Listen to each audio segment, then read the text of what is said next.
Këshilli i mandateve shtyu pa afat mbledhjen për të vendosur ose rrëzuar heqjen e imunitetit të zëvendës kryeministres Belinda Balluku.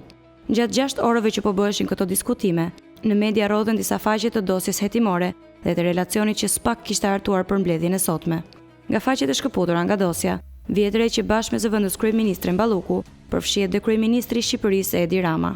Nga biseda që ministra e infrastrukturës dhe energjisë ka bërë me ish kreun e ARSH Seviz Berberi, rezulton se i dërgon një foto nga sistemi elektronik i prokurorimeve, ku janë listuar procedurat e prokurorimit të publikuara nga ARSH për lotin 1, 2, 3 dhe 4 të akseve kryesore në Unazën e Madhe Tiranë.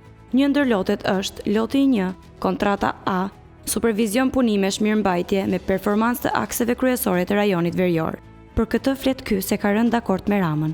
I thot Belinda Balluku Berberit lidhur me një fitues tenderi, ku duket se është paracaktuar nga kryeministri i vendit. Gjithashtu kanë dalë të dhëna të tjera nga dosja hetimore, ku rezulton se zëvendës kryeministri Balluku akuzohet edhe për manipulim të koncesionit të rrugës Thuman Kashar.